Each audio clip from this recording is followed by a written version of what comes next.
Hello everybody. It's a pleasure to be here. It was a quite spontaneous invitation because I happened to be at University in Kiev to check for an exchange program. Всім добрий вечір. Я дуже радий вашому запрошенню тут виступити, і воно було достатньо таке спонтанне, тому що я буквально нещодавно відвідав Київський університет, я так розумію, мова йде про клуба. Можна голосніше?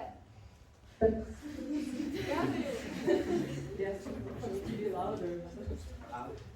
And so it happened that I got in contact with ArchFriday, which is a great opportunity, I think, to present some projects that happen at the university in Berlin, at the Technical University in Berlin.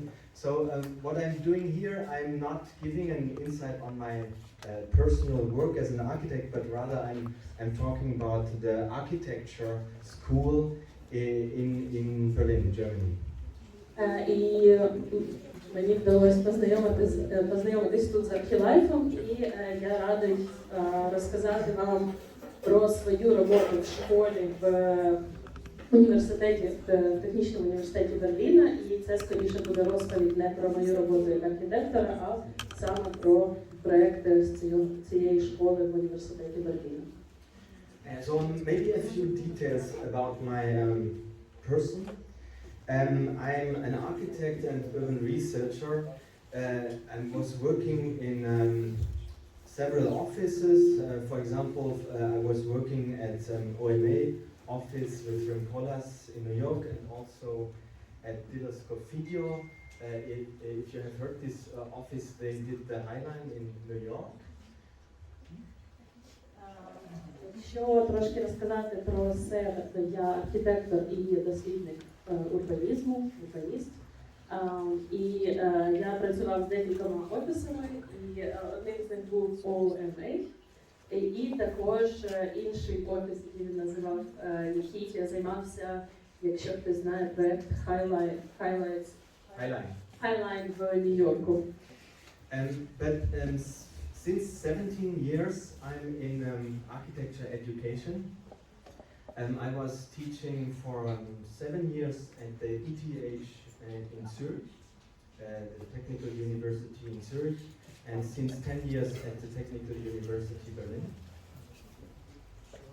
Але взагалі вже 17 років, як я займаюся освітою викладацькою, викладаю архітектуру, і 7 років я викладав в університеті ETH у Зюріху, це технологічний університет, а зараз вже 10 років працюю в цьому самому технологічному університеті Берліна. I'm teaching the core subjects of architecture, basic subjects of architecture, design and construction, design and typology. І викладаю основи архітектури, викладаю дизайн, будівництво і типології, технології. But so I have a design focus, but I was doing a Doctor of Science studying the informal architecture without planning, with a focus on Brazil, because I'm particularly interested in how the cities in the world are changing right now. І взагалі моїм фокусом є дизайн, але я так само займався дослідженням архітектури поза архітектурою, і моїм основним фокусом є цікавість у тому, як розвиваються і змінюються міста. Alright, so maybe I'm gonna start here. My intention was to give maybe a 1-hour input, depending. I didn't manage to estimate the time with the translation. І я зараз почну, власне, свою презентацію. Десь планував, що це буде година, але так як я ще тут перекладаю, це може бути трошки довше. And the title is Investigations in Future Typologies. Because I'm directing an international master program at the Technical University with a focus on typology. І темою нашої розповіді сьогодні є дослідження в типологіях в майбутньому. І так як я саме викладаю ці типології в університеті, but then also I'm here to show you investigations and speculations about how the future of architecture should or could look like. Але я так само ще покажу вам ці дослідження і якби різні варіації того, як може виглядати майбутнє архітектури.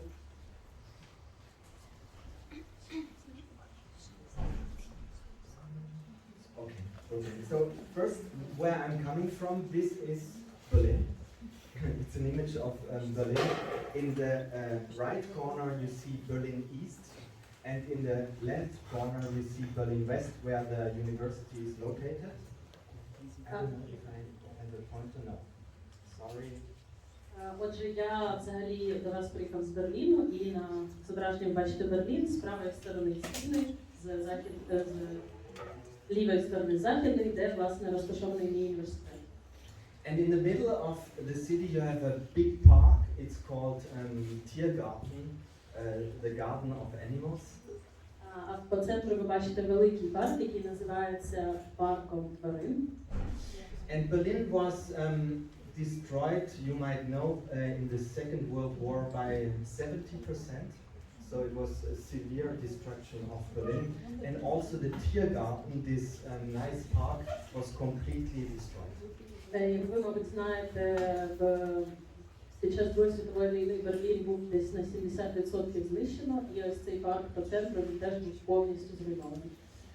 So this is also to show you, how after 60, 70 years after the Second World War, suddenly there is, of course, an amazing life in the city, and I recommend everybody to visit or to study. Я вам хочу показати, що 60 чи 70 років по тому місто виглядає ось так, воно живе, і я вам всім рекомендую його відвідати, хто ще не був. This is a historic image of the place where the university is located. You see a typical European block structure. Це ви бачите на зображенні історична фотографія місця, де знаходиться університет, і це така типова європейська забудова. Now this is how it looks today. So you can see it was rebuilt and reconstructed after the modernist paradigm. І це зображення того, як воно виглядає зараз, це місце, і воно було відбудоване після внаслідок модерністської парадигми. And the university, the architecture faculty is located right here in this building. Це університет архітектури, він показав там на будівлі. Here is the plan. You see the building on this corner. Це план того ж місця, ось там будівля в кутку зверху справа. Now it's here. Теж зверху справа. And it's a particularly interesting building because it was built as a first prefab building in the 70s with precast molds, precast on site. So it has an amazing quality, maybe a little bit of a brutalist architecture. Це такий дивовижний приклад архітектури, яка була побудована для промисловості, і це такий чудовий приклад архітектури бруталізму. And early, when it was built in '66, it became actually also the location of student strikes. The strikes of the '68 movement, where they were protesting against the change of the constitution. So because they wanted to change the constitution so that the people would have less rights. So it was already a demonstration for freedom. І ця будівля побудована була в 66-му році, а в 68-му вона стала такою локацією для студентських страйків проти змін Конституції, які передбачали менше прав для людей, тобто це такі були перші прояви демократії за свободу, боротьби за свободу. This is the foyer of the faculty today, and you can see there is still a culture of maybe not necessarily protest, but a culture of discussion and engagement. І це фоє архітектурного факультету. Як ви бачите, все ще збереглась така атмосфера, ну, якщо не протесту, то такої розмови і дискусії. And when I arrived in 2013, I think, we founded an association. It's called Roundabout. Maybe you have seen in the beginning there is a roundabout, which it's you know, the name is after this roundabout. Roundabouts often became places of protest in the history. That's why we call this Students Association Roundabout. Коли я в 13-му році прийшов працювати, ми заснували асоціацію, яка називається Roundabout, тобто це ці кола на дорозі. Він каже, що це таке типове місце, воно було на плані тієї місцевості, і також це типове місце для протестів. So I want to show that because it's parallel to ArchFriday, I think, as an organization. They have a big variety of activities. They do walks to the city together. They organize parties and talks and events, so a lot of initiatives. Я хотів показати саме вам цю асоціацію, тому що вона мені чимось схожа на ArchFriday. І теж вони організовують різні прогулянки міста, різні події. And this is just to show you an image of the studio spaces here at the end of the year, in the end of the year's exhibition. І ось це студентські проекти в кінці року, які студенти роблять, і їхня виставка. Now I told you that I focus this lecture on the typology program, and it's an international master program where we have each semester 30 students from all over the world. Як я вам казав, я сфокусуюсь сьогодні на типологіях, і це один з курсів в факультеті, де це міжнародна програма, де в ній бере участь щороку близько 30 студентів з різних країн світу.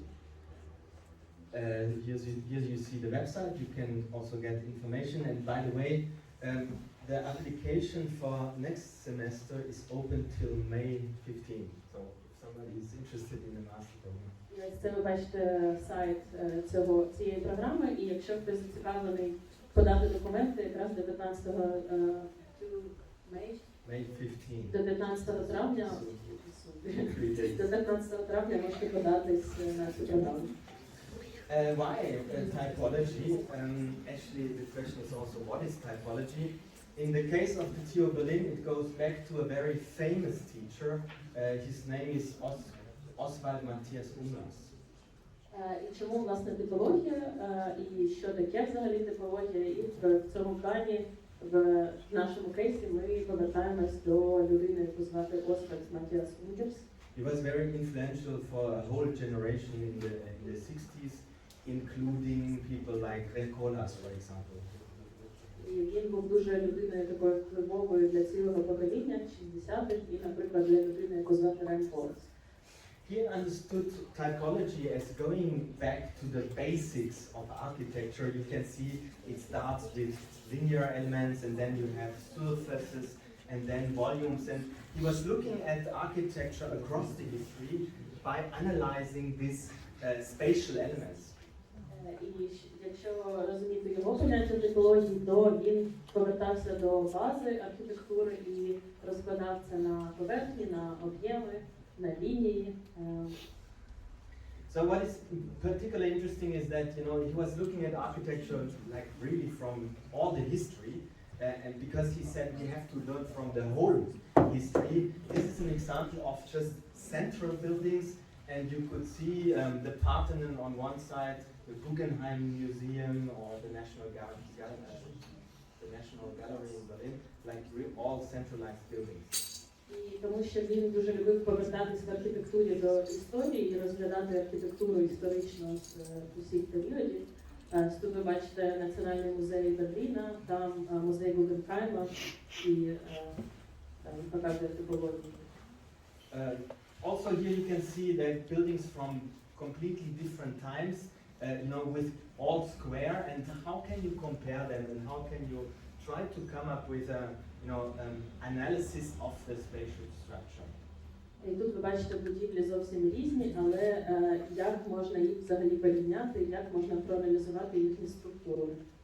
Now, but what is typology today is the big question.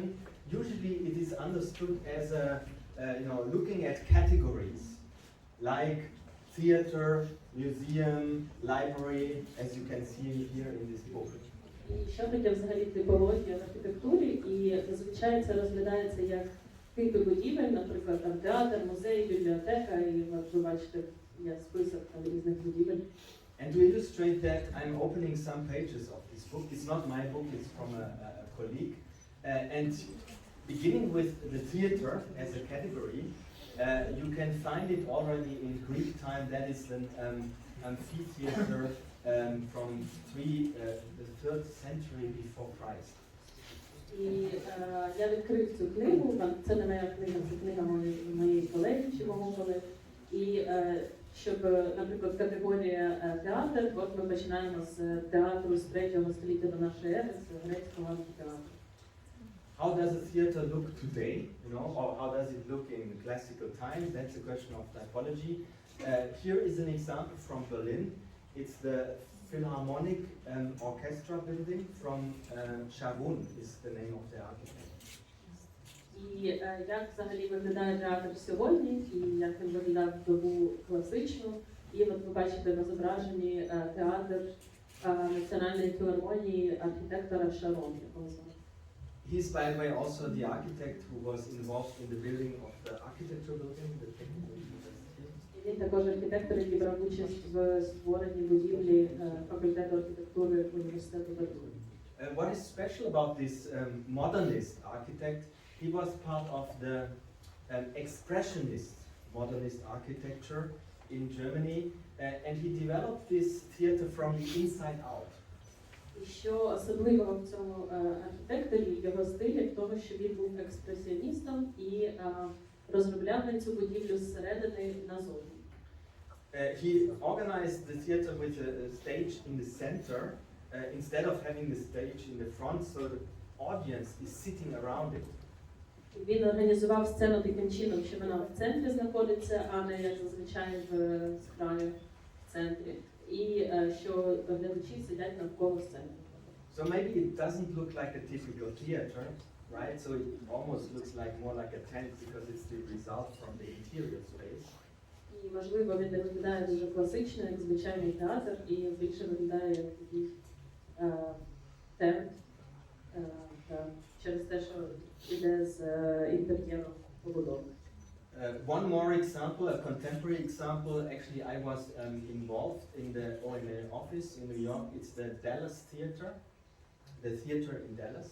І ще один приклад, до якого я власне долучився до створення, це театр в Далласі, США. What is special about this building? In a typical theater, you have an organizing in front of house. That's the foyer, the entrance. You have the chamber with the stage and the audience, and then you have the back of house with all the logistic rooms. І що особливо в цій будівлі, що зазвичай у нас є передпокій чи фоє будівлі театру, потім іде сам театр, де знаходиться сцена і глядацька зала, і потім ідуть лаштунки з технічними приміщеннями. What did they do in Dallas? Actually, they suddenly put these programs on top of each other and to make it very compact into a tower.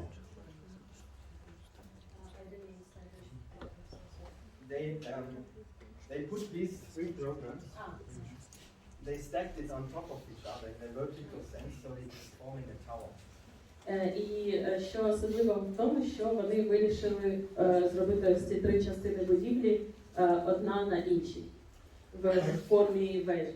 Why that? Because they wanted to free the stage so that there is a direct connection to the outside public space. It's an experimental stage for performing arts, so there is a direct relationship to the city, to the surrounding. І чому так? Тому що вони вирішили зробити таку відкриту сцену на першому поверсі, яка може бути на природі і відкритою для будь-кого, хто захоче взяти участь. So this is just to illustrate you a kind of evolution of the typology of the theater. Це просто як ілюстрація того, як еволюціонувала типологія театру. But in this book that I just showed, there is a very curious example for a type, and it's the Berlin Wall. Але в цій книзі також є цікавий приклад, це Берлінська стіна. So normally you look at theaters, hospitals, and so on, but what kind of category is the Berlin Wall? This book is saying it's the category of control. І зазвичай там в категорії це там лікарні, бібліотеки, а тут в яку категорію власне вписати Берлінську стіну, і це категорія контролю. Is it a building? Well, it is erected as a spatial setup, and it's not only a wall, it's actually a security zone. Чи це будівля? Власне, так, тому що вона займає якесь місце, стоїть, але це також якби є зоною безпеки, контролю. Here you see in the image the kind of division of Berlin, as you might know, after the Second World War into actually the Russian sector on the one hand and the sector of the Allies, the British and the French and the American sector. Тут, як ви можете, мабуть, знати, на зображенні показано Берлін, який розділено Берлінською стіною на російський сектор і британський і американський сектори. Very interesting that Rem Koolhaas, I already mentioned him, when he studied at the Architectural Association in London, he was asked in the classes of preservation to select a building for analysis, and he selected the Berlin Wall. І дуже цікаво, що ось цей архітектор Коолхаас, про якого я вже казав сьогодні, на уроці архітектури йому доручили вибрати будівлю, яку їм треба проаналізувати, і він вибрав, власне, Берлінську стіну. And he collected pictures and made some research, and what he realized that it was not only a place of infrastructure and control and technical device, but it was loaded with emotions. І що він виявив, коли зробив дослідження, зробив фотографії, що це не тільки будівля, яка покликана там розділяти і контролювати, а це ще й місце емоційне. So maybe we should not only look at typology in terms of function, uses, but also in terms of, I would call it performance in a general way. Тобто, можливо, нам не варто розглядати типологію як тільки з боку функціонального, а ще й розглядати його з боку not functional, but Look at performance. але розглядати його як застосунок, власне, і використання. Now, typology generally is actually an instrument for knowledge production, to know about things, to make research. Взагалі, типологія – це інструмент для продукування знань, для того, щоб робити дослідження. It's an instrument of science, and as you know, when they started to do science, they were analyzing the human body, they were cutting it, they were making sections. Actually very brutal, what you also do with the buildings in architecture. Коли люди почали, власне, заглиблюватись у науки, вони, наприклад, почали досліджувати людину, досліджувати людську голову, розрізати, дивитись і теж розкладати це все на типологію і на структури. And these early natural scientists, they were drawing plants and animals according to a special style, so that they would be able to compare them. І ранні дослідники природи, наприклад, вони теж малювали типології там рослин чи тварин, щоб розуміти, як їх розрізняти. And the same did a very influential teacher, architecture teacher in France at the École Polytechnique. His name is Durand. І те саме зробив дослідник, якого звати Дюран, в школі політехнічний університет в Парижу. It was in around 1800. Десь на початку 19 століття. And similar to this natural scientist, he made floor plans from buildings in the same manner, so that you would be able to analyze them. So that's the beginning of architecture typology. І схоже до тих дослідників перших природи, він так само зробив такі малюнки планів будівель, щоб могти мати змогу їх типологізувати і аналізувати. And it was then published in a book, and of course the book was the media to collect knowledge but also to distribute knowledge. І потім це все було зібрано в книжку, яка стала таким собі інструментом, щоб не тільки збирати знання, а й їх розповсюджувати. This is actually an image of the book of Vitruve. It's the first architecture theory book in history. І це на зображенні, ви бачите, перша книжка з архітектури Маркус Вітрувій. How do we how do we access knowledge today? I mean, it's different, you know. I mean, probably you do it with this tool, it's Instagram. Як взагалі ми можемо до знань долучитись сьогодні? Ну, мабуть, наприклад, з допомогою такого інструменту, як Instagram. So you scroll through and you kind of look at the images, maybe in a more superficial way. Тобто ми листаємо Instagram, ми дивимось ці власне знання, можливо, в такому дуже штучному варіанті. So I would say as a teacher we should be careful not only to look at images, to really also think about what is behind the image, what kind of message, what kind of attitude, maybe also what kind of political ideology is behind the image. Але як вчитель я би закликав дивитись не тільки на саме зображення, а ще й на те, що стоїть за цим зображенням, які за ним є, які воно несе повідомлення і яку емоцію, яку, наприклад, політичний бекграунд. Well, that's the Facebook map of friendships in the world. So we can communicate in, I don't know, in seconds with everybody. But, you know, what is actually the meaning of communication? What is our intention when we communicate? Ви бачили це зображення з Фейсбуку, зображення типу дружб на Фейсбуці, і ми зараз можемо буквально за кілька секунд закомунікувати з ким завгодно, але що, власне, стоїть за цією комунікацією? The philosopher Foucault, he came up with a very interesting consideration on knowledge. He said there are periods of stability of knowledge. І науковець Фуко, він прийшов до такого,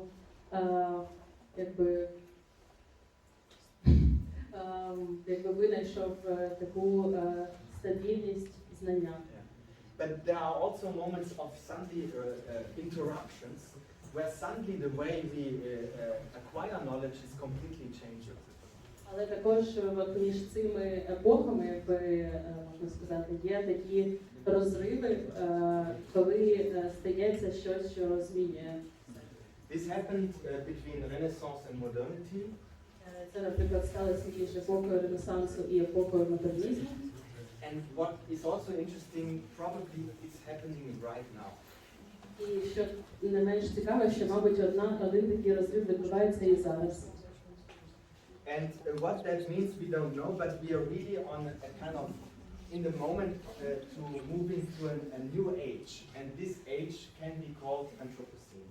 Що цікаво, що ось ми, можливо, зараз знаходимося на етапі переходу в якийсь нову епоху, і цю епоху ми називаємо Anthropocene. And I will explain what Anthropocene means in the following. І я пізніше поясню, що це значить. But first of all, some examples from this international master program. Але спочатку кілька прикладів з цієї міжнародної магістерської програми. We have to change our idea how to think about types. Ми маємо змінити ідею того, як ми думаємо взагалі про типи. Because types of buildings, they do not keep the same program over time. Тому що типи будівель, вони не тримають одну і ту саму структуру з часом. For example, this was the main airport of Berlin until 3 years ago. Наприклад, ось тут ви бачите головний аеропорт Берліну до моменту 3 роки тому. And it was losing its function, so because they Як можна проаналізувати? they built a new one, and now it was empty. І він втратив свою функцію, тому що побудовано було новий, і цей став просто пустим коротким. So it's about the transformation of a typology into another. І це про трансформацію типології з одної в іншу. And this is a student's project that first we're looking at how a typical neighborhood in Berlin is composed. So here there are 4 neighborhoods, Kreuzberg, Pankow, these are neighborhoods in Berlin that these students analyze. І це один з студентських проєктів, які взяли різні райони Німеччини з Берліну і аналізували, як вони їхню типологію. And with this information, they were then looking suddenly at the logistical building of this former airport in Berlin. І в процесі цього дослідження вони подивилися на логістичні будівлі цього аеропорту. And they were asking, can we now transform that into a kind of lively neighborhood, similar to the neighborhoods in Berlin? Вони запитували, чому ми, власне, не можемо перетворити цей район в такий самий живий район в Берліні, як інші. And first of all, they were looking at how people do businesses. So they designed little spaces that people could use to run, I don't know, a beauty salon or a shop that is producing neon light, a gym. So completely different programs run by people.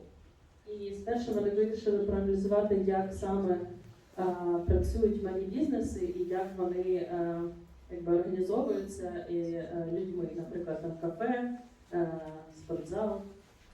And then they imagined how these spaces could then suddenly be happening inside the existing structure. І вони уявили, як саме могли би ось ці всі сценарії відбуватися у існуючій будівлі логістичних аеропортів. And this drawing is a sketch showing how then they distribute all these different programs within the existing structure. І ось це ви бачите схему, вони розклали, власне, ці всі сценарії, ці всі будівлі у існуючій структурі. And then they designed several elements like green elements, a courtyard. They designed also furniture for the in-between spaces, collective spaces, and this formed actually the vocabulary to change it into a new architecture. І вони задизайнували, власне, різні елементи, які використовують там вуличні елементи, вуличні меблі, там, двори, і використали це все, як це могло бути там. Here you see the floor plan, the final floor plan, how it looked like. І там це був фінальний план одного поверху. Here an axonometric drawing showing how this suddenly could. They opened also some courtyards, and this was now conceived as a little city inside the building. Це ви бачите аксонометричне зображення тої ж будівлі і власне таке зображення, як це все утворило таке як маленьке місто всередині міста. So finally, this logistic building was transformed into a Kiez. Kiez is the name of a neighborhood in Berlin. Yeah, how you call neighborhoods in Berlin. І це все стало, цей весь проект став в основу цього району, який називається Kiez, як один з районів Берліну. With this project, I wanted to illustrate a very important aspect of future typologies, which is about transformation or reuse of former typologies into new typologies. І цим проектом я хотів проілюструвати власне перетворення, одне з майбутніх типологій – це перетворення типології і їхню трансформацію з одних у інші. It's about mixing, about hybridizing old and new. Це про змішання і гібридизацію старого і нового. It's similar to language. If you imagine language, language is composed of a vocabulary and a syntax. І це дуже схоже до мови, як ми її уявляємо, вона складається з синтаксу і словника, власне, слів і синтаксів. And the language is always dynamic. I mean, the German language is changing over time. It's constantly adapting to contemporary conditions. І мова взагалі вона завжди змінюється, вона динамічна. Наприклад, німецька мова вона завжди адаптується до потреб сучасності.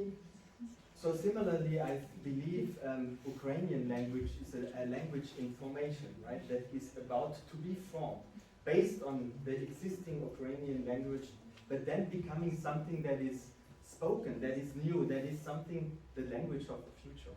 І, мабуть, так само українська мова теж вона створюється і, власне, стане мовою майбутнього з тією українською, яка була раніше. So that's for me very interesting, the comparison between typology and the language, because language is something to communicate, and then there is a language that, you know, more people understand, more generic, like English, international English. І тому для мене дуже цікаво порівнювати типології і мови, як мова, наприклад, це інструмент для комунікації, і от я, наприклад, мова англійська як міжнародний такий інструмент. But there is also a language which is local, only understood by locals, and even within a local language you have dialects or even slang that are only understood by some people. Але також є мови локальні, якими говорять тільки люди в якійсь місцевості, і навіть вони поділяються на діалекти, на якісь сленги. And similarly, I believe in typology we have to think about like a general language that can be used by maybe all the people of the globe, and then a very specific language which is adapted to a very specific place. І дуже схоже до мови, типології так само є якась одна базова типологія, яка зрозуміла всім, але так само є дуже специфічні типології, які зрозумілі тільки специфічним групам. And I mean, this is also the experiment of this international master course, because it's international people coming from Iran, Turkey, Asia, US. So how can we, you know, formulate a common vocabulary, but how can we design also a very specific vocabulary for specific places? І тому ось ця міжнародна програма типології в університеті є дуже специфічною, тому що вона є міжнародною, і до нас приїжджають люди з різних країн світу, з різних частин світу, і ми пробуємо разом створити не тільки якийсь базовий словник, який доступний всім, але так само якісь дуже місцеві, локальні варіанти. And the topic of the last semester course was typologies of the Anthropocene. І темою з цього крайнього курсу були типології антропоцену. Who in this audience already heard the term Anthropocene? Hands up. Хто чув в залі такий термін, як антропоцен? Okay, some of you. Maybe a quick explanation. Хтось чув, то може швиденьке пояснення? Anthropocene is coming from geological science, like the science looking at how the earth is formed. Антропоцен взагалі походить термін з геології, з науки геологія, і яка вивчає взагалі, як земля сформувалася. And these sciences, they have you know, a very deep understanding of time, looking at the age of the planet. Ця наука має дуже глибоке розуміння часу, дивлячись в вік землі. And similarly to knowledge, they look at times where it's relatively stable, and then there are suddenly changes happening. Дуже схоже до науки, до знань. Ми так само там розглядаємо такі рівні періоди і якби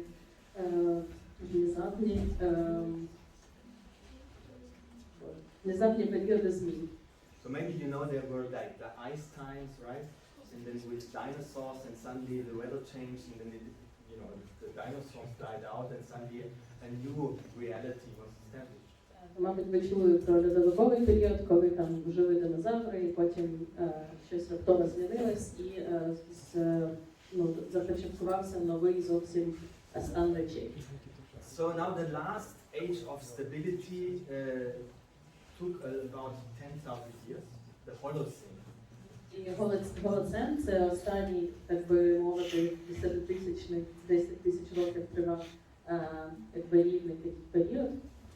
And this scientist who introduced the term, his name is Crutzen. І науковець, який власне придумав антропоцен як термін, його звати Crutzen. Climatologist, a climate scientist. And in 2001 he did a lecture or also a kind of text where he showed that the Earth is changing, the climate of the Earth is changing, as we know, but also the sedimentation, you know, how the kind of the layers of the Earth are composed. І в 2001-му він написав свою працю, в якій розказав, що змінюється не тільки клімат, але ще й склад ґрунту і шари ґрунту, як вони власне лежать. So what is special about this new age, which is now starting maybe for the next, I don't know, 10,000 years? І що, власне, особливого в цьому новому періоді, який, можливо, започаткований зараз і продовжиться ще 10 тисяч років? What is really new and never happened like this before is that this time, this change is caused by humans. І цього, мабуть, раніше ніколи не траплялось, але цього разу цей новий період започаткований людьми. So we are producing climate change, so we are the designer of the planet. Ми є причиною кліматичних змін, і ми є дизайнерами планети. We could say that's a good news for architects, so now we are in the place to design not only buildings, but maybe even more. Ми хотіли б сказати, що це хороші новини для архітекторів, тому що ми тепер не тільки можемо створювати будівлі, але дещо більше. But there is something also problematic about it, as you know, because the whole planet is actually in danger. Але є дещо в цьому ще й проблематичне, як ви, мабуть, знаєте, тому що Земля, власне, в небезпеці. And that's the new generation. Your generation, you're placed exactly here. An image of Fridays for Future in Berlin. It's about really also taking responsibility for the planet as a whole. І це, власне, ваше, на зображенні бачите, ваше покоління, це п'ятниці за клімат, це такі протести в Берліні, які відбуваються, і це, власне, про взяття відповідальності за планету, за усю планету.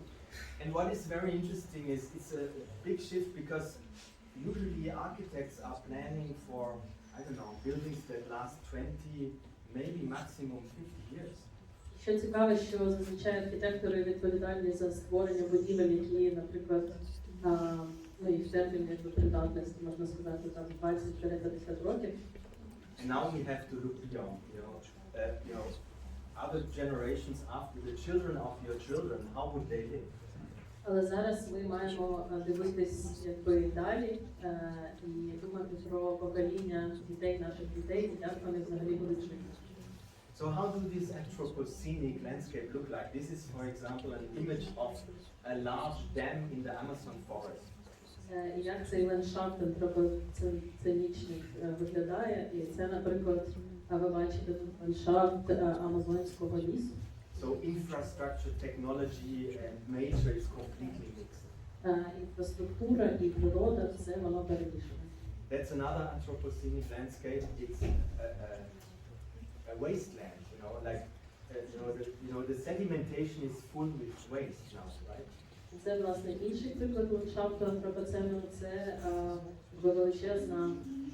величезне звалище, і там, якби навіть земля, вона створена з сміття. They even say there is nothing that doesn't contain plastics, you know, so even your bodies contain plastics. І навіть кажуть, що вже немає нічого, що не включає в себе пластик, тобто навіть наші тіла, вони вже мають якусь частинку пластику в собі. So that's the Anthropocene. There is no difference between nature and man-made, artificial world anymore. І це є антропоцен, коли вже стирається якби грань між тим, що створила людина і іншим. But there is also other phenomena, demographic phenomena, like huge shift. For example, refugees, migration. They foresee that in 2050, the number of climate refugees will rise to 143 million people. Є ще цікавий інший феномен, як демографічний. Тобто, наприклад, спроєктували, що до 2050 року кількість кліматичних мігрантів буде дорівнювати десь приблизно 143 мільйонам людей. So this will change completely the way we think about nationalities, to think about territory in general, and we even don't know what exactly the world will look like. Це, власне, докорінно змінить те, як ми думаємо про території, як ми думаємо про народи, і ми навіть не можемо собі уявити, як це буде виглядати. So this was the background of the master studio, and actually when we started the studio with an exercise where we ask each student to make a model what they think is an example of the Anthropocene of their own cultural context. Це все, власне, було таким бекграундом для магістерської програми, і ось це, власне, ви бачите, перше завдання для людей, які приходять вчатися до нас. Ми їм задали завдання зробити проєкт того, як виглядає антропоцен для них, як приклад антропоцену з їхньої місцевості. So, for example, here an Indian student modeled stepwell, they are called. They contain water in the ground. Amazing infrastructure buildings. І тут ви бачите, це студент з Індії, він створив якби такий колодязь, який має воду всередині, і це такий неймовірний приклад архітектури антропоцену. Or maybe here a building for bees, a beehive. So we are not only should not only think about architecture for humans, but also architecture for animals.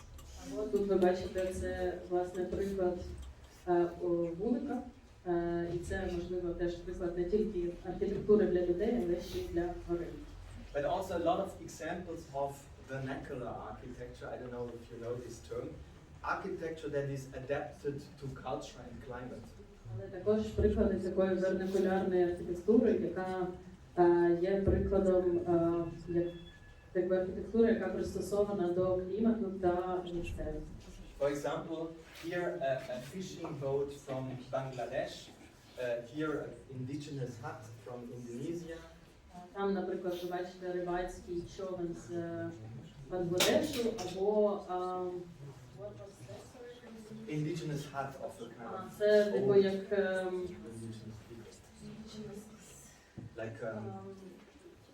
типу як старовинна традиційна хата індонезійців. We have one Ukrainian student in the class, and it's not on the sheet, but she modeled the Chernobyl power plant.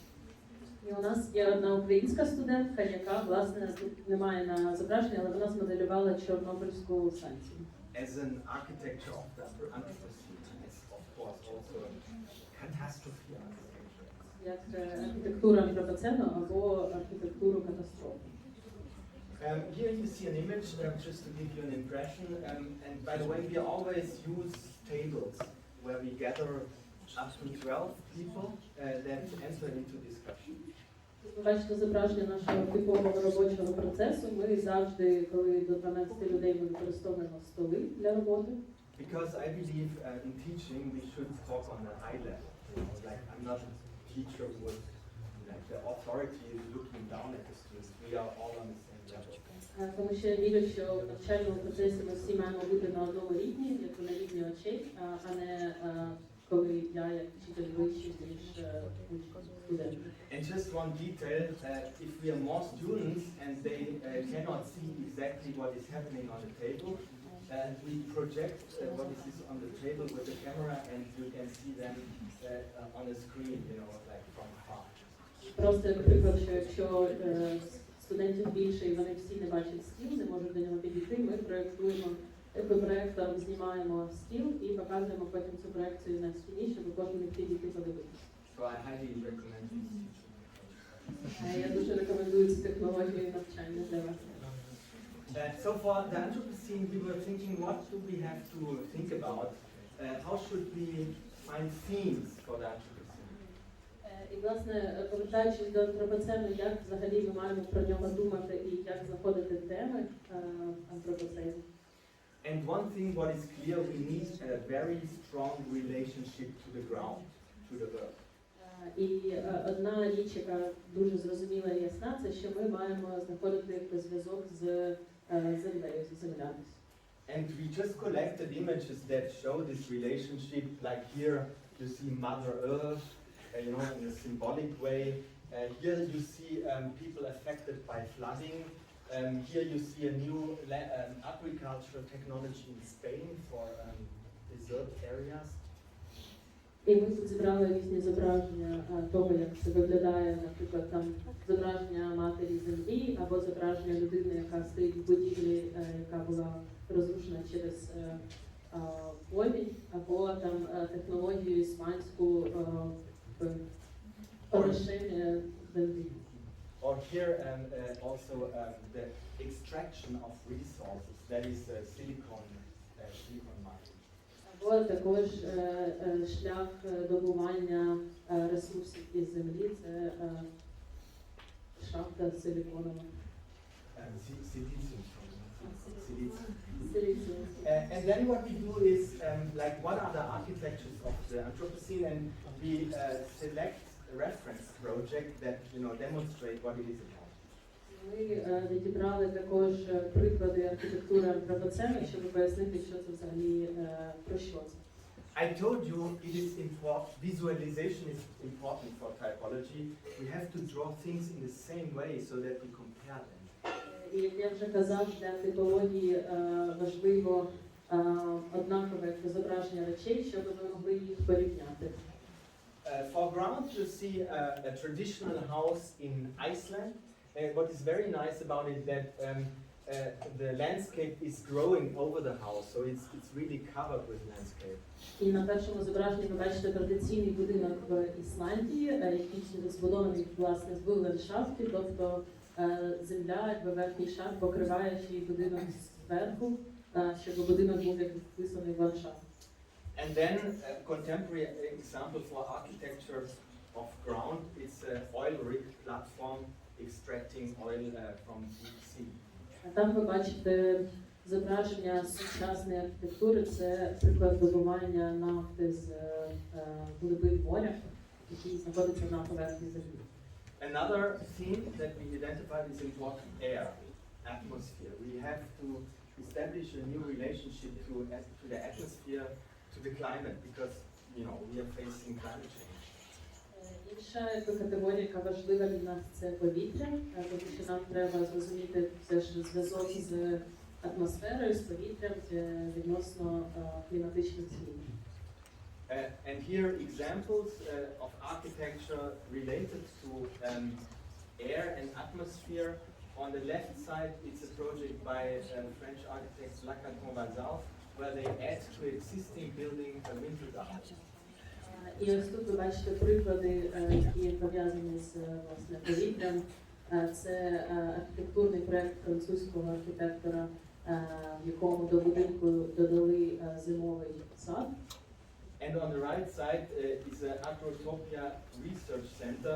They produce food, like plants for food production in a completely artificial climate. Справа ви бачите зображення дослідницького центру Агротипія, який займається продукуванням їжі, вирощуванням рослин в штучних умовах. So this is just a few examples, right? We selected around 60 and we're drawing 60 buildings. Це всього кілька прикладів. Ми насправді відібрали десь 60 і всі їх ілюстрували.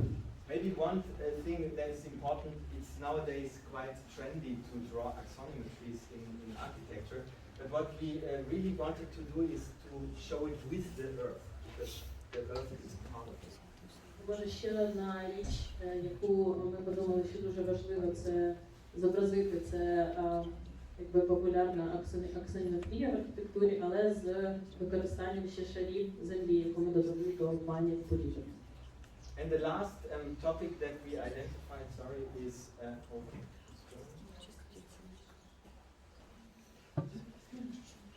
kinship. Kinship, we mean not only to think about collectivity in a new way, but kinship means how do I relate? How do I relate to humans, like humans to humans? But now we also need relationships to animals and to nature. So it's a kind of extended notion of how we relate to each other, right? І ще одна категорія важлива – це спорідненість чи близькість.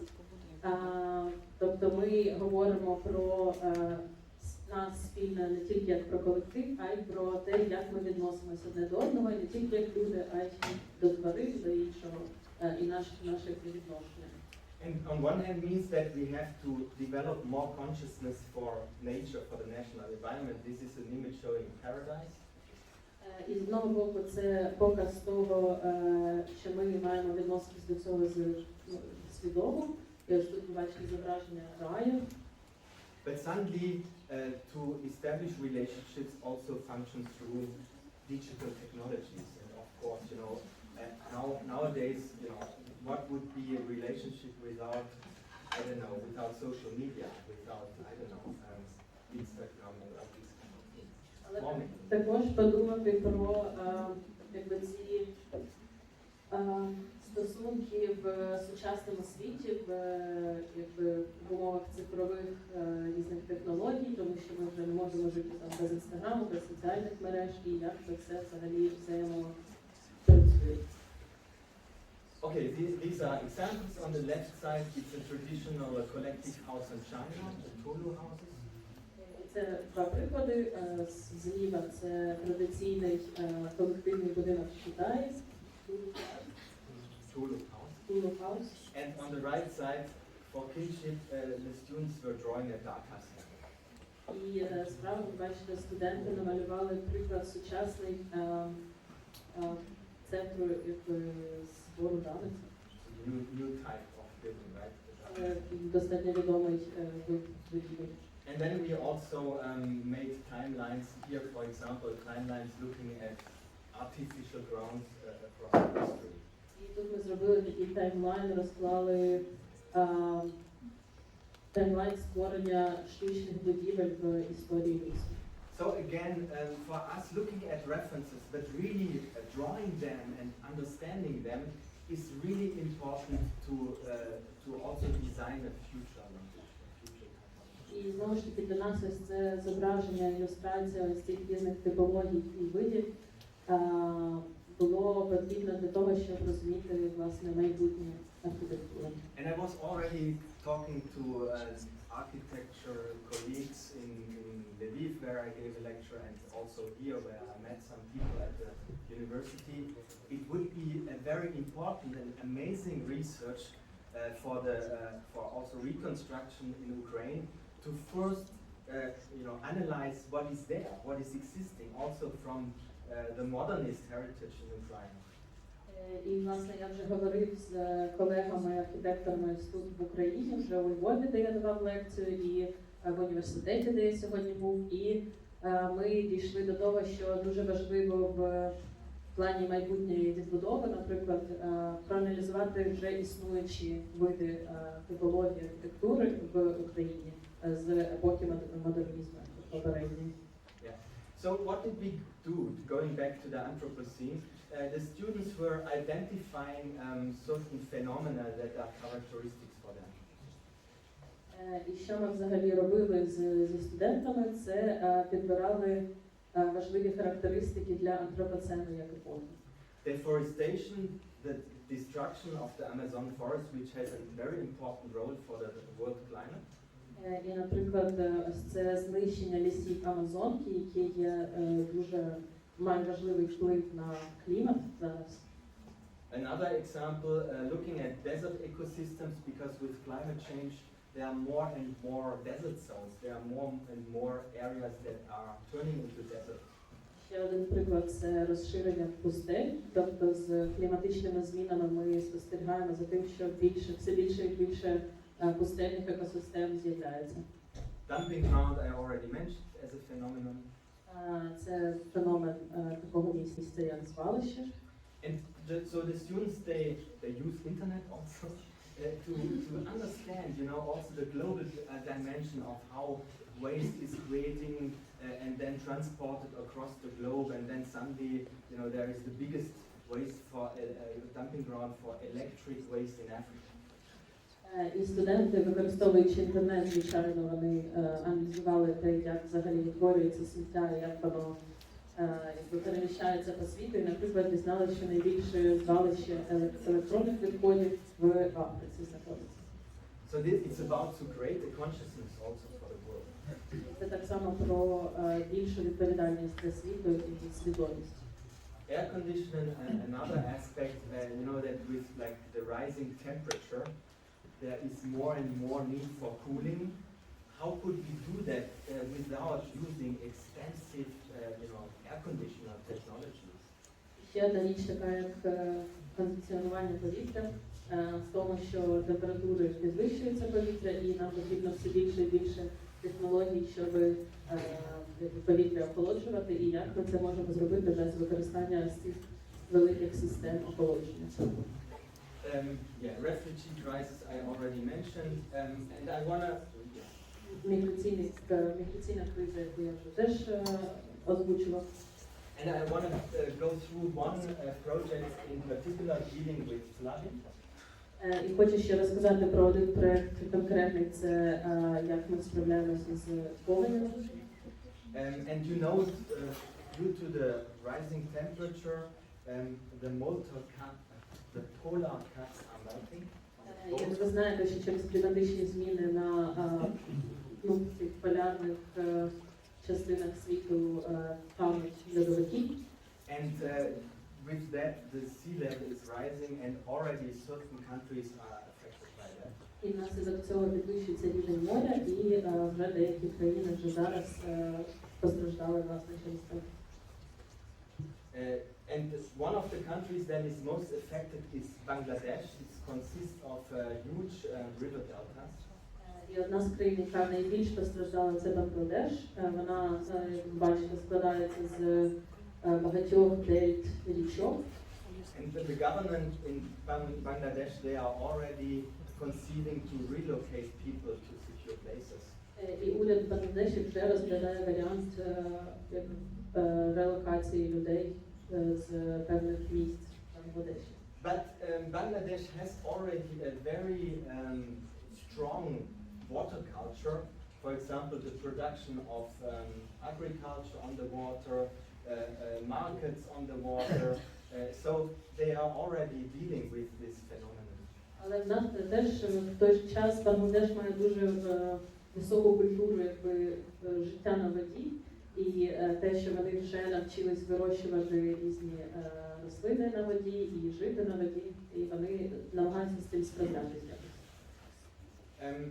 So how can we deal with this phenomenon? And the students decided to design a floating settlement that can grow over time. І як ми, власне, можемо з цим теж щось зробити, це студенти вирішили розробити проєкт житла, яке дрейфуюче і яке може розростатись з часом. Yeah, so here you see the growth pattern. In the beginning it's still connected with the land, but after some time when it's rising and rising, it's becoming a kind of independent floating city. Як ви бачите, тут є паттерн розростання цього проєкту, і спочатку він ще приєднаний до землі, але з часом, коли рівень води піднімається, ця система вся повністю опиняється у воді і утворюється все більше і більше місто. What is the vocabulary of a floating city? You know, how do we design that? І яким взагалі є словник цього плаваючого, дрейфуючого міста? So the students started to develop a kind of basic vocabulary of floating platforms. І студенти почали розробляти якби базові елементи з цих дрейфуючих платформ. How are they composed? How are they anchored in the ground? And how are these elements connected? І думати, з чого вони будуть створені, як вони будуть приєднуватися до землі, як вони будуть приєднуватися одна до одної. And by the way, inspired by architecture in Amsterdam. In Amsterdam, they already have that. They already have, the Netherlands is a country that is, artificial, artificially created on the sea. So they already have floating settlements, and this was a kind of inspiration. І, до речі, цей проект взагалі якби надихався прикладом Нідерландів, тому що, як ви, мабуть, знаєте, це країна, яка штучно створена теж на воді, власне, і вони вже мають приклади таких дрейфуючих елементів. But after the floating platforms, the question is how to design housing units, but also how to design, areas where you can produce food. Але основне питання в створенні таких дрейфуючих платформ є питання того, як не лише створювати елементи, на яких жити, а ще й як вирощувати їжу.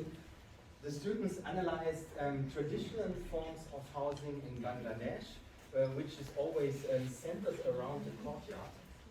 І студенти проаналізували традиційні приклади житла в Бангладеші, і на них ви бачите житло, як вся структура заснована навколо двору. Combined with new technologies for aqua farming, how to produce vegetables, in the water. І як це поєднати з аквафермерством, і як, власне, вирощувати їжу на воді. Yeah, and from these elements they suddenly, hybridized it into a new type element, into a typological element. І всі ці елементи вони якби гібридно склали в одне і показали, як це можна використати в майбутньому. And from there they designed other components, other type components. One that is a kind of adapter ground, and then with all these pieces they suddenly assemble it into little like neighborhoods. І вони почали створювати наступні різні елементи і почали фантазувати, як можна ці елементи приєднувати і створювати цілі такі регіони.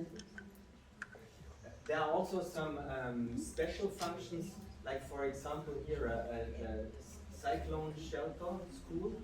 They have always repeatedly these typhoons, these storms, so they need to have schools that are sheltered against these storms. І вони придумали навіть такі спеціальні елементи, як, наприклад, школа, яка є одночасно ще й укриттям від тайфунів, тому що там постійно відбуваються тайфуни, і треба було придумати елементи, які би ще й прихищали дітей.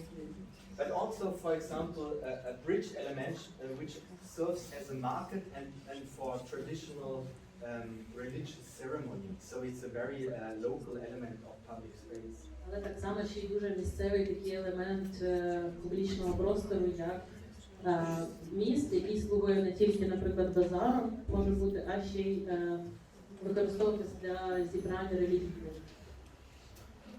Here again, you see how these elements then come together in various scales, and they even designed up to the furniture scale, where they developed streetcars where these people can sell the food, and also boats.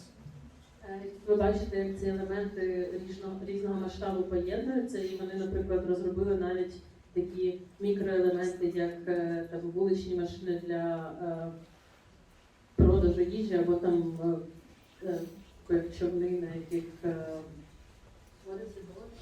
Ships, like a kind of ships where they trade for trading. Просто маленькі човни для продажу чогось. And now, again, going back to the question of typologies, there are certain elements that are more generic, you know, they're more technical, that you could use everywhere, and there are other elements that are much more adapted to the local conditions. Знову ж таки, повертаючись до типології, ми бачимо, є якісь базові елементи, які потрібні були всюди, і є якісь розроблені дуже місцеві такі локальні речі, які потрібні саме в тій місцевості. Or another way to organize the elements, there are elements that are more dealing with infrastructure and others that are, have public functions and other elements that have private functions. So this is a way to just establish a catalog of type elements, and this catalog could then be applied to different contexts in different ways. Або ще один тип категорій, там розробили категоризацію за використанням, наприклад, там інфраструктурні елементи, публічні, приватні, і це такий просто як створений каталог різних елементів і їх різного використання відносно їхньої типології. This is a scenario how it, you know, could come together in the end for this location. What is nice with this example of the floating city is it's super dynamic. You know, as a language system, it can constantly change and float and you know, get into new constellations. І це, наприклад, сценарій того, як ці елементи могли би використовуватись разом в цій конкретній місцевості. І що цікавого в цьому, що це дуже динамічна структура, яка постійно може змінюватись і може відповідно до викликів якби перетворюватись в якісь інші созвіздія. So again, the message, you know, typology is not something that, you know, is fixed. That you say this is how the reality should look like a code that everybody should follow. І типологія це не щось, що є фіксованим, що всі мають якби слідувати цьому. But rather something that is adapted to a place that is suddenly, you know, also appropriated by people. And also maybe at some point even appropriated by nature. Але скоріше щось, що має адаптуватись до конкретної місцевості, яка, наприклад, апропрійована або людьми, або, наприклад, можливо, і природою. I could show more examples, but probably I'll stop here and we can open the round for discussion. Я міг би ще вам купу прикладів розказати, але, мабуть, що ми тут зупинимось, і я відкриваю якби коло до питань-відповідей. And one more important, interesting information, we are right now working on a publication project that would show all, you know, the research and all the projects that we developed, and it will be a digital publication, so it will be accessible for everybody for free. And I can also send you the link in a couple of months. Ще одна цікава річ, що ми зараз все це, що я розказував, формуємо в одну публікацію, яка буде діджитал, тобто онлайн, доступна на сайті безкоштовно для кого завгодно. І я можу теж пізніше вислати посилання, якщо вам цікаво подивитись на це все. So thank you for your attention.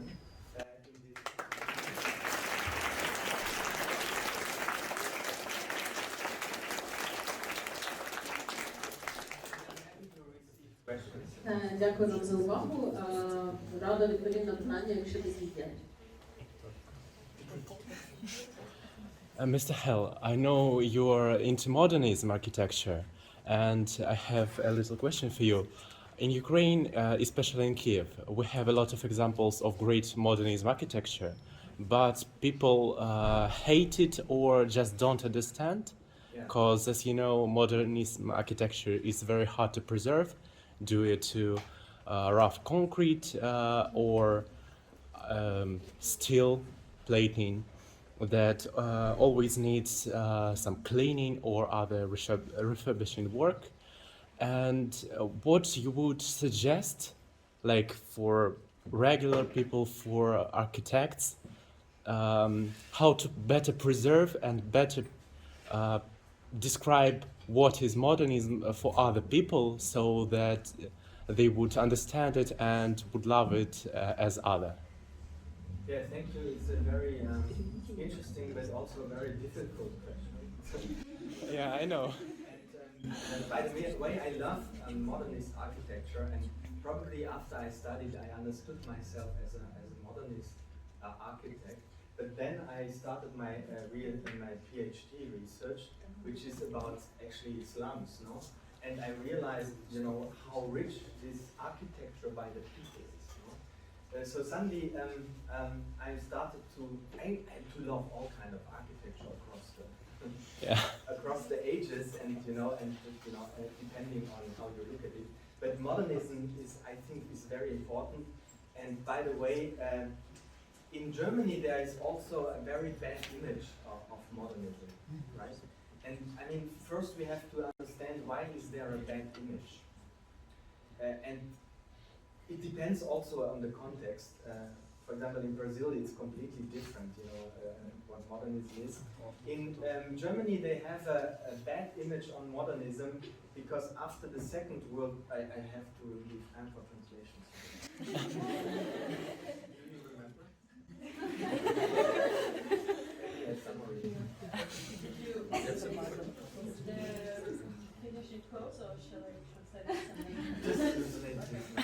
Питання було в тому, хто не зрозумів,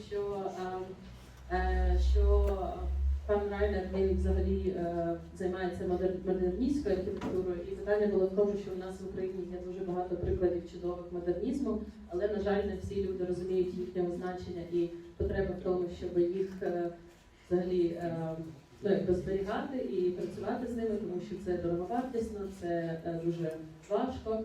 От, і питання було в тому, а в чому було питання? В тому, як краще зберігати модерністську архітектуру та як донести людям, в принципі, її естетичність та привабливість, незважаючи на її стан зараз. Ну, такі от моменти. І пан Рейнер, власне, сказав, що відповідь на це питання дуже цікаве питання, але дуже складне, щоб відповісти ним зразу. І він почав розказувати, що він взагалі, коли писав докторантську, то займався вивченням трущоб російською, я перепрошую, це буде українською. Правильно. І він сказав, що в той момент він зрозумів, що його дуже цікавить архітектура, яка створена людьми, якою вона не була, і взагалі він почав досліджувати якби архітектуру людської архітектури. And so the thing is, there is high-end modernism, you know, modernism developed by really important and good architects, and then there is modernism for mass housing, right? Like the panel architecture. І він почав казати, що в Німеччині, наприклад, концепція про модерністську архітектуру в Німеччині, вона така дуже, має такий контекст доволі поганий теж, такий імідж. І почав розказувати, що є два види модернізму. Той, який створений, наприклад, відомими архітекторами, який має за собою дуже там велику славу, і є приклад модернізму масового, це там панельна забудова, наприклад. And people mostly think about like this mass architecture, right? Like not the high-end modernism, and that is creating the image of modernism, no? І люди, коли думають про модернізм як такий течій в архітектурі, вони думають якраз про цю масову забудову, і звідси, власне, це не дуже хороший імідж модернізму, тому що вони не думають там про ті приклади дуже якісної забудови. So first of all, I think it's about understanding and showing the quality of good high-end modernism. Тобто спочатку потрібно, якби справа в тому, щоб проаналізувати і зрозуміти і показати приклади ось цієї якісної модерністської архітектури. This is also a task of a typology research, right? So like, let's make research, let's draw it, and let's understand it and really know what is the great thing about modernism. І в цьому, власне, є і завдання типології, наприклад, як такої, що ми досліджуємо, аналізуємо і зображуємо і показуємо, в чому, власне, тоді ось ця особливість модернізму. So yesterday, for example, the dean of the school, Alexander, he was driving me a little bit around, and we were passing by a hotel. I don't know the hotel, quite close by, designed by a modernist woman architect. I found it was amazing with very nice proportions. So even for me, it was amazing to discover that there are really good examples of modernism, and maybe generally the people don't know. І вчора, наприклад, декан факультету Олександр возив мене трошки по місту, показував архітектуру, і ми приїжджали повз готель, який тут недалеко знаходиться, модерністський, такий дуже гарний приклад. І, власне, ось ідея в тому, щоб досліджувати і показувати приклади, які ми, можливо, навіть не усвідомлюємо, що вони є якісними прикладами модернізму. And I would be very happy to contribute and support this project of the catalog of Ukrainian modernism. Я з радістю допоможу і якось прикладусь до створення каталогу українського модернізму, наприклад. But I can also give you another answer for this question, because actually in Berlin there is a similar attitude. People don't like so much modernism, they demolish it. Я, власне, можу ще дати іншу відповідь на це питання. От, наприклад, в Берліні теж, власне, у людей таке відношення не дуже до модернізму, і вони теж не дуже його цінують і думають, що це щось таке не дуже гарне. But there is right now, a complete change in paradigm where architects say, don't build new buildings, use the existing ones. Але зараз так само є зміщення в парадигмі архітекторів, які кажуть, що не потрібно будувати нові будівлі, що давайте використовувати ті, які вже існують. So we should argue that we are not only protecting modernism because it's beautiful, but we should keep it because it is important for the resource question, which is an anthropocene question. І нам треба показувати, що ми зберігаємо ось цю архітектуру модернізму не тільки тому, що вона там красива, наприклад, а ще й тому, що це використання існуючого простору, і це якби одне з завдань антропоцену. And I think that's a very important question now for typology. How can we work with what is there? How can we work with the existing and only from there adapt or add something new, right? І це, власне, важливе теж питання типології як науки, що як саме ми можемо працювати з тим, що вже існує, і що саме ми маємо додати, щоб це існуюче працювало. Thank you very much. I really appreciate it. There could also be a question. Можна? Я сумніваюся в своїх скілах англійської мови, тому задам українською. Якщо ми кажемо про модерністичну архітектуру, саме Києва, як ви сказали, що наш декан Олександр Володимирович вас возив, показував пам'ятки Києва, які вам будівлі, споруди саме модерністичної архітектури сподобались і чому? So if we talk about the modernist architecture of Kyiv, you said that the dean of the faculty, Alexander, was driving you around. Do you remember any other buildings that you might see in Kyiv that you can name and why you liked it? Like the ones that you liked and why? It was a very short drive. Taking me back to my place here in the surrounding, and it's just the second day in here. So unfortunately, I cannot really.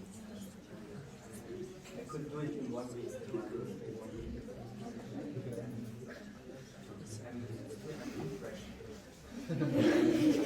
Це, власне, мій другий день в Києві. I have to ask Alexander. Це мій другий день в Києві. Власне, це була дуже коротка поїздка, про яку я казала, я нічого ще не бачив. Але я тут на тиждень, то я сподіваюся, що я ще поїжджу, подивлюсь, спитаю Олександра ще раз, хай мені щось покаже.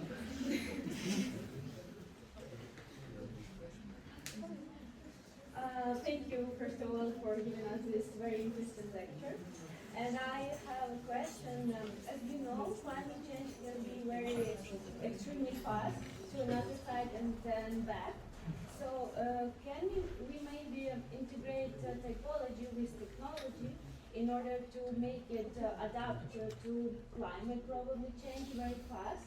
For instance, sandstorm or something like this. Do you have any examples of architecture like this, or projects like this? Може, хочете українською? Я можу так. Клімат може змінюватися дуже різко в одну сторону і в іншу, і тому цікаво, чи може тайпологі якось поєднатися з технологіями, щоб швидко адаптуватися до змін, наприклад, там якісь піщана буря чи щось таке, щоб швидко змінюватися. І чи є такі проекти, можливо, приклади? Well, it's a big question. Also, and a difficult question because there are different, there are different approaches. Це, власне, теж дуже складне питання, і це може бути відповідь дуже довга, тому що є різні підходи до цього. But the first thing I have to say is that we have to look at infrastructure in the first place. And what we identified in the research was like technologies to use to harvest fog, to extract fog from the air to get water that is already applied in Africa. І треба, власне, дивитись на конкретну місцевість, про яку ми говоримо.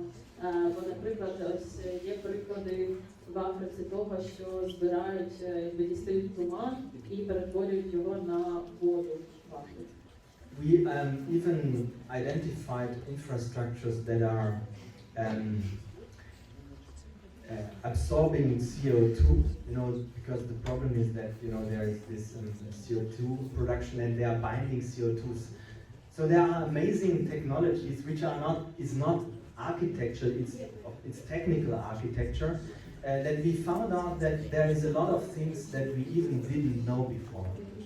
Ми, наприклад, навіть знайшли, ідентифікували таку технологію перетворення вуглекислого газу, наприклад, його збирання, тому що це теж проблема.